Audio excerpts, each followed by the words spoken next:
Hi class, I'm Matt Dorsey and I'm a martial arts instructor, Ishinru Karate in Rochester, New York. I've been teaching for a long time and today's session, the session is going to be on improving your kicking techniques. Now, most martial arts styles have lots of different types of kicks and we're going to cover a few of them today. My style, Ishinru Karate, is from Okinawa and known for snappy kicks, fast kicks, not necessarily the high kicks or dramatic ones, but effective ones. And that's really what I want to work with you on today.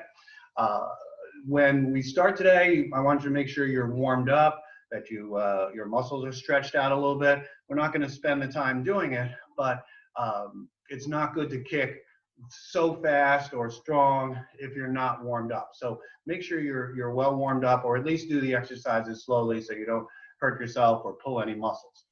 So what I want to work on is 3 techniques today, and we're going to start with the front kick. The front snap kick is the predominant one we use in most Okinawan karate styles. We do use the thrusting kick as well, and we'll talk a little bit about the difference between those two. But when you're doing a kata, when you're doing kicks up and down the floor, it tends to be more of a snapping kick, so the front snap kick. We know that we should be hitting, making contact using the ball of the foot. And so we know that what the foot position should be. But you know what? A lot of people don't get it right.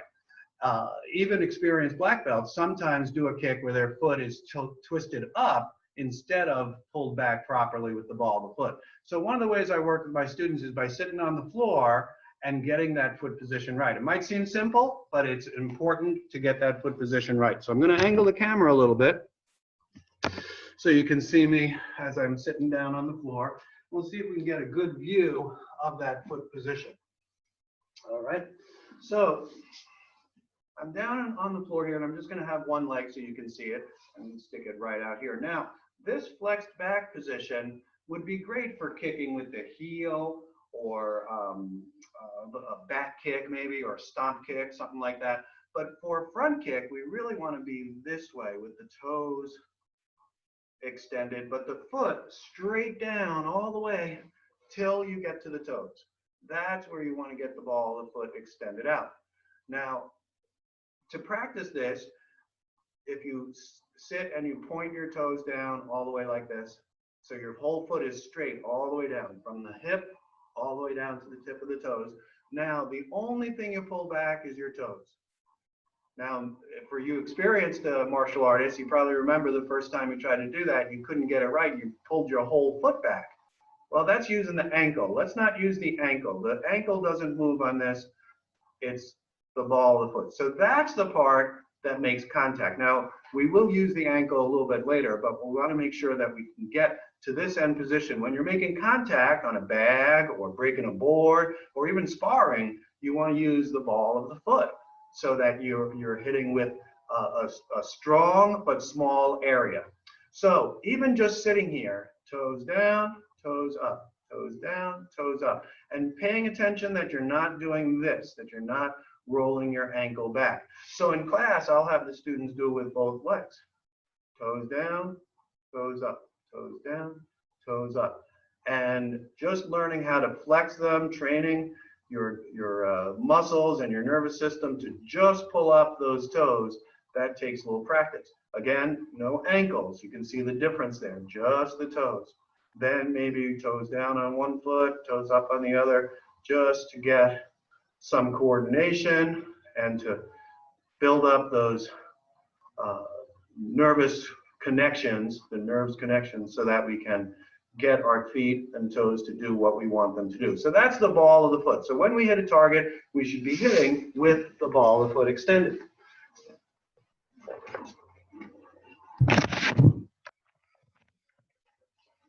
So kicking on a bag, it makes it pretty easy to use the ball of the foot, because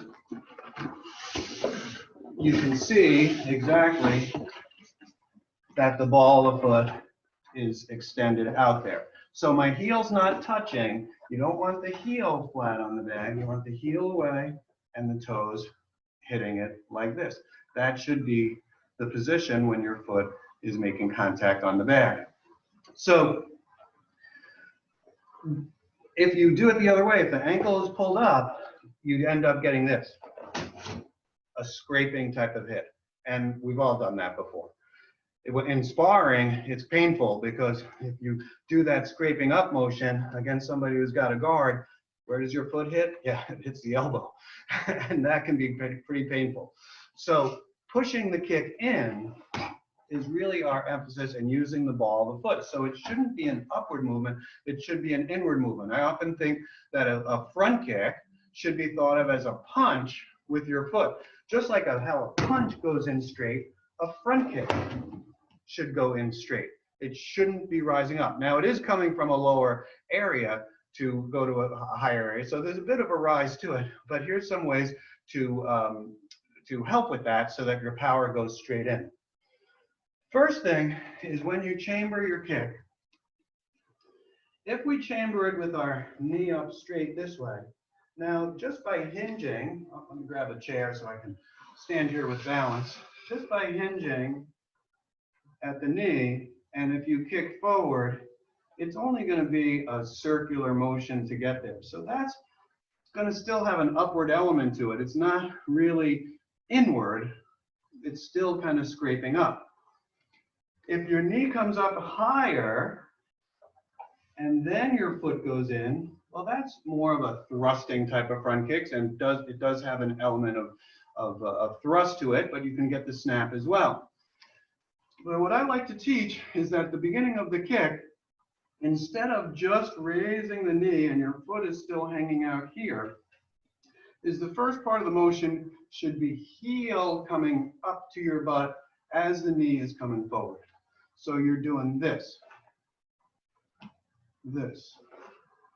Now this does a couple of things. It starts getting the foot up higher. So instead of swinging up from the ground, it's already a little higher off the ground.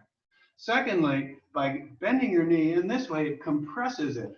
So what happens when something's compressed? Well, it wants to extend, so it helps with the extension. Now, the knee doesn't stop moving when it's here. The knee still continues up higher, and then the kick goes out in a straight line. But with that bend up of the knee first, you'll see that the kick tends to go in straighter. It's an up and inward motion. So it's this first, and then in. Give it a try a few times. Wherever you're standing, do this. Do this. Do this. Good. So your knee is still moving forward. We're not bringing it back to do it. We're not trying to wind up. That loses time, puts you off balance. Not a good thing. But it's the knee still going forward. So we're still going in the right direction, but we're compressing the lower part of the leg. After you do that a few times, now when your front kick, be careful, because you're going to extend it faster and stronger than you've done before. You might even hyperextend it, so be careful. So the leg comes up, and the snap, and the kick goes in straighter. So it's still an inward kick. The ankle might start flat, but now the ankle rotates on the way out so you can get to the ball of the foot. If you start with the foot down, you're still getting an upward scrape. But if you start with it flat and then push it in with the ankle rotating, the ball of the foot goes in straighter. So try it a few times with a snap kick, going straight in, front snap kick that way. Watch the difference. If I go up and raise up my kick, you can see it's an upward motion. Now try to go in. Different feel. Different look with the ball of the foot going that way. So hitting a bag is a good way to do that. Doing it in the air is good too. Hitting a bag, to get this feel of a snap kick on the bag, you do a few kicks in front of the bag with that snapping motion. Heel coming up, inward push. Now the exact same kick here. What happens when a lot of people hit the bag is they change their kick. They're doing a kata, and then they kick and they snap it like this. And then when they have to hit a bag, they thrust it in like this. Well, those are two different kinds of kicks. But why not make the kick that you do in your kata the same as the kick you do hitting the bag? That's what we want to try to do, is that it's going in, it's hitting on a straight line. It's again like a punch. Now here's a little thing that I put together for my students to help them learn how to do this properly.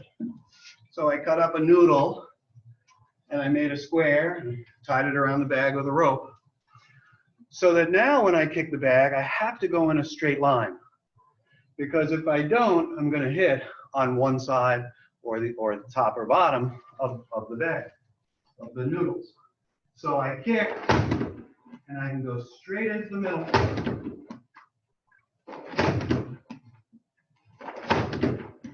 Straight line that way. So you can see that it helps me avoid that rising up type of kick that could easily happen. So front kick was probably the first kick you were ever taught. And you've been doing it one way for a long time. Now, maybe you know these principles, and that's great, or maybe I explained it in just a little different way, or maybe it's a new idea for you. But either way, take what I'm showing you and try it, and you'll find that you'll be able to do that kind of same snap kick, whether you're hitting a bag, doing your kata, breaking a board, sparring an opponent. It doesn't matter. Your kick's going to go straight in. So even if you're an experienced martial artist, you can improve your front kick. All right, let's go on. Next kick, side kick. We're going to start on the floor again.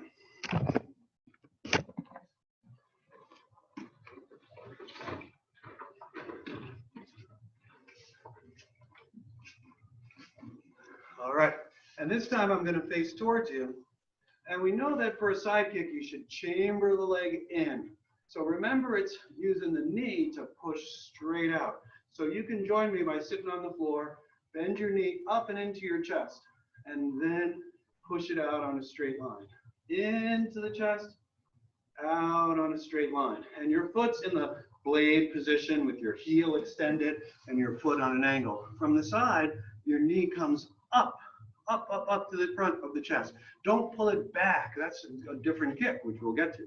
But here, we have our foot in the blade position, and we're pushing it out in a straight line. Now, this is a thrusting motion because your hip and your knee and your foot are on the same line, and you're pushing it out straight. Great move, great kick to use, a thrusting side kick.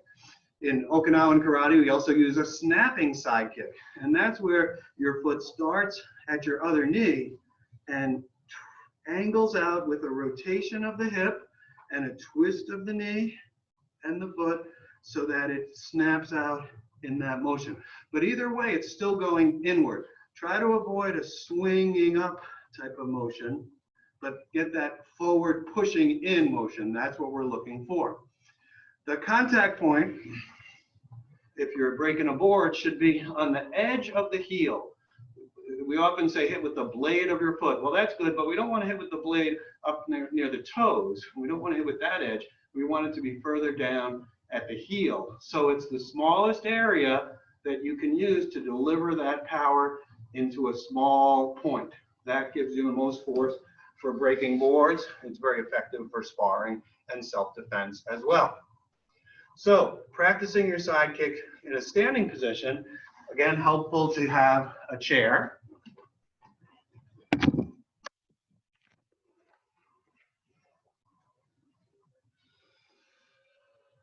So you can do it slow.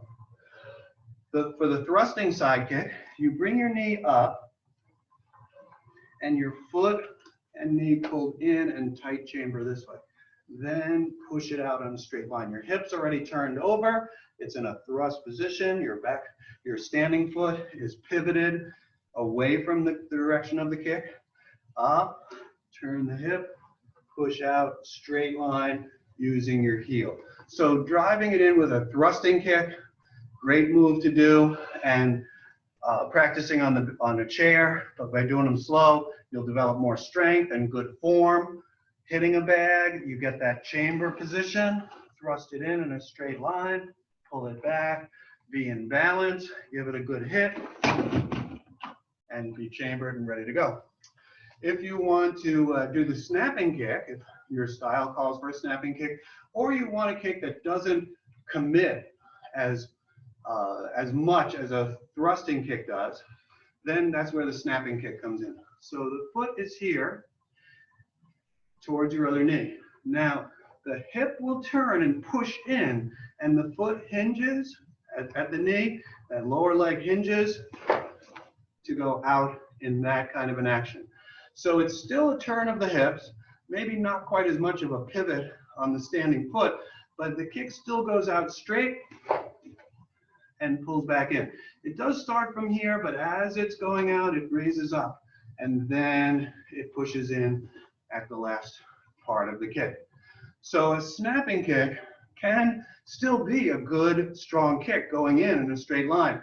Try to avoid this. I see sometimes people doing a snapping kick, and it rises. It's very hard to get anything into that.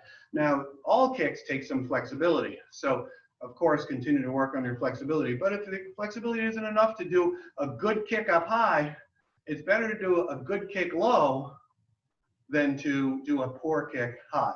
All right? So work your flexibility, but work on the form. So even if you're doing a snap kick lower, it should still be an inward motion with that you're pushing in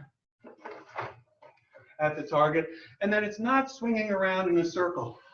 If your chamber is incorrect, if your knee is forward, well, your leg will swing around to get there. Well, we don't want that. Again, it's a different kick.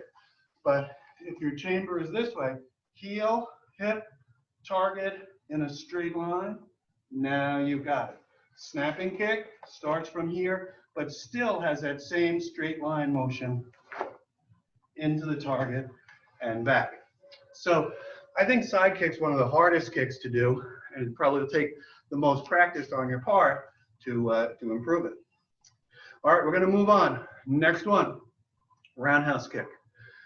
Roundhouse kick is a great kick for sparring, for hitting the bag, for even breaking boards, sometimes using the ball of the foot. I've seen people use the top of their foot without a pad. That takes a lot of conditioning to be able to do that. But roundhouse kick is a great technique to use. So where are we going to start? On the floor, just like before.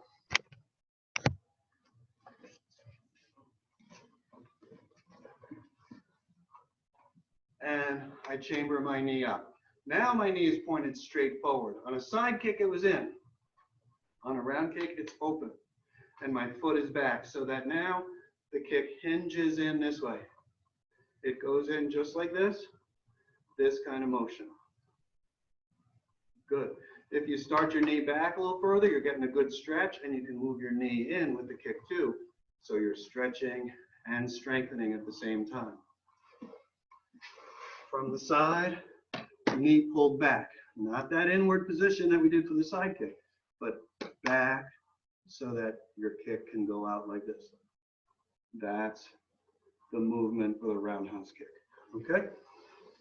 Now, doing it on a chair, another good way to do it, holding your balance, strengthening your muscles, doing some repetitions of your kick. So chambering up and extending, extending, extending, working on your kick and doing 10 reps, 20 reps, and then doing the same on the other side. You're building up those muscles. I also like to do this when I chamber up for a roundhouse kick. I'll grab my lower leg and I'll stretch it back. So I'm getting that outward pull as well to stretch that hip area that sometimes is pretty tight. All right, now for making contact on things, hitting a bag gives you the feeling of getting some power and some force behind what you're doing. So we're going to talk about two types of roundhouse kicks. And we'll right now focus on the front leg roundhouse kick. So if I was in a sparring stance and I want to kick with my front leg, I step up and kick that way. Of course, back leg round kick is very powerful and useful in many situations. But let's talk about front leg. In sparring, my emphasis is on speed. So I want to get there as quickly as I can. I should still chamber because I want the foot to come from the right position, but I don't need as much hip action. It's more foot action. So when I slide up, the leg will chamber up and get a fast snap. The emphasis again is on speed. My back foot comes up, either a stepping up or a hopping up motion, and a fast kick. Think of the timing between your step and your kick. You want to have as less time as possible, as small amount of time as possible, so that you're not doing step, kick, too much time, especially in sparring. But almost simultaneous. 1, 2. Taekwondo stylists, super fast on that front leg round kick, and they can make it quite powerful as well. But what really makes a round kick strong is not just using the leg, but using your hip. So in this case, we're going to talk about a power round kick with the front leg. And instead of just chambering up right to that sideways position, I'm going to chamber it with my knee straight up and down. So I'm going to pick up my knee straight first, and then turn my hip to get the power, and turn my hip and my leg to get my body behind the kick. So it's not just the leg muscles, but it's my body as well. So it's knee up, turn. And that's going to give you that extra hip action that gets more force behind the kick. It's a little slower, can't help that, but it's very powerful. So you're making up for it in that respect. So it's still a step up, a quick movement, and then knee up straight, and then turn the hip at the end of the kick. So you can see there's a different emphasis. A sparring kick, a competition or a sparring match, quick, fast, snappy, don't worry about the power. You want to use it for self-defense, you want to use it to break a board, something like that, hit a bag, then turning the hips. Very important. Knee up straight, then turn to get that power into that roundhouse kick. So we covered front kick, we covered side kick, and round kick. I hope you practiced along with me and you were thinking about these concepts and maybe doing them as I was showing them to you. And you'll find that at your next class, at your own school, you'll probably be thinking about, oh, how can I make that front kick better? Maybe the next time you do a kata, you'll say, oh, I can make my front kicks better in that kata. Or you're sparring and you say, how do I use my round kick to be more effective? These 3 basic kicks, done well, are a great tool for your martial arts toolbox. And anytime you learn a tool, the better you learn how to use it, the more effective it can be, the more situations you can use it in. So a little bit of analyzation of your techniques can be very good. I hope that this session was helpful for you and that you enjoyed working it. You got some good practice on those kicks, and keep up the great work. Hey, I'm so proud that you're part of the Super Summers virtual seminars this year. Being a part of this helps keep the tradition going for the future. And I'm hoping that we can be back in a live seminar weekend next year. It's one of my favorite activities. I just love coming to it. I've made so many great friends through the martial arts, and every year I meet new ones at Super Summers as well. Friendships I've had for over 30 years.